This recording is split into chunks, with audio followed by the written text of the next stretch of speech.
নমস্কার। আজকে আমরা দেখাবো পিঠের ব্যথার জন্য সাধারণত কমন কিছু ব্যায়াম। এগুলো সাধারণত কিছু যোগাসনেরই মডিফিকেশন, কিন্তু এগুলো করলে দেখা যায় যে কোমরের ব্যথা ও কোমর থেকে পায়ের দিকে যে ব্যথাটা নামছে সেটা থেকে যথেষ্ট রিলিফ পাওয়া যায়।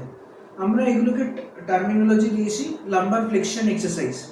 দয়া করে মনে রাখবেন, এগুলো কিন্তু কোনো যোগাসনের সাবস্টিটিউট নয়।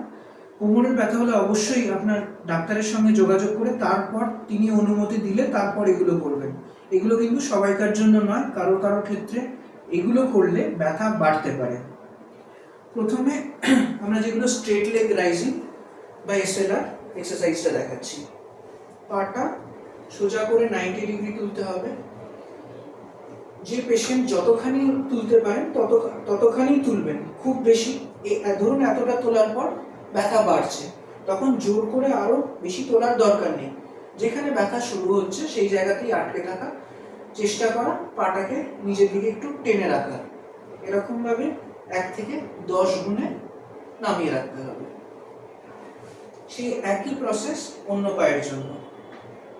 অন্য পাটাও সোজাভাবে তুলে 1 থেকে 10 অবধি গুণে তারপর আবার নামিয়ে রাখতে হবে।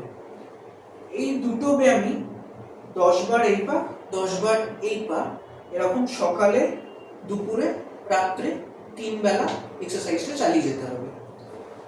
দ্বিতীয় যে ব্যায়ামটা দেখাবো সেটা হচ্ছে পবন মুক্তাসনের একটা ভ্যারিয়েন্ট। এটাতে একটা পা করেই আমরা সাধারণত করাই। হাঁটুটা ভাঁজ করুন। হাঁটুটা ভাঁজ করে চেষ্টা করা হবে বুকের দিকে টেনে ধরার। এরকম ভাবে 1 থেকে 10 অবধি গুণে তারপর সেটা আবার সোজা করে দেওয়া।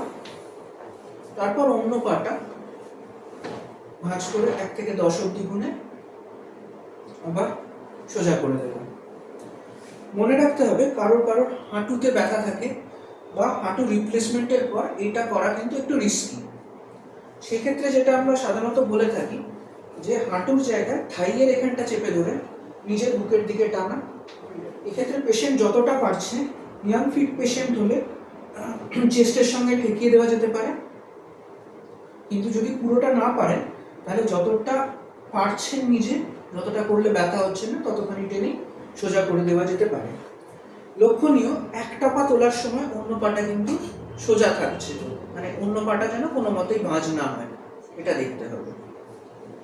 3 নম্বর ব্যায়াম, এটাকে আমরা বলি পেলভিক টিল্ট বা পেলভিক রোটেশন বলা হয়। তো এই ক্ষেত্রে হাঁটু দুটো ভাঁজ করতে বলা হয়। পেশেন্ট সোজা চিত হয়ে শুয়ে থাকবেন, হাত দুটো পাশে রিল্যাক্সড। পেশেন্টের মুখ একদিকে করবেন, লোয়ার বডিটা অন্য দিকে টুইস্ট করতে হবে। এরকম ভাবে 1 থেকে 10 অবধি গুনবেন, দিয়ে সোজা করবেন। আবার উল্টো দিকে মাথাটা এদিকে ঘুরিয়ে নিয়ে এইভাবে ঘুরিয়ে 1 থেকে 10 অবধি গুনবেন, দিয়ে ছেড়ে দেবেন। এটাও ওই আগের মতনই সকালে 10 বার, দুপুরে 10 বার, রাত্রে 10 বার করতে হবে। চতুর্থ ব্যায়ামটা হচ্ছে পিরিফর্মি স্ট্রেচ। এটা পিরিফর্মি সিনড্রোম যাদের আছে তাদের জন্য এটা সুবিধাজনক।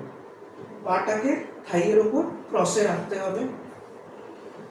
একটা হাত হাঁটুর পেছনে, অন্য হাতটা গোড়ালির কাছে থাকবে, দিয়ে একটা সাইড নিজের দিকে টানতে হবে, অন্য পাটাকে ঠেলতে হবে।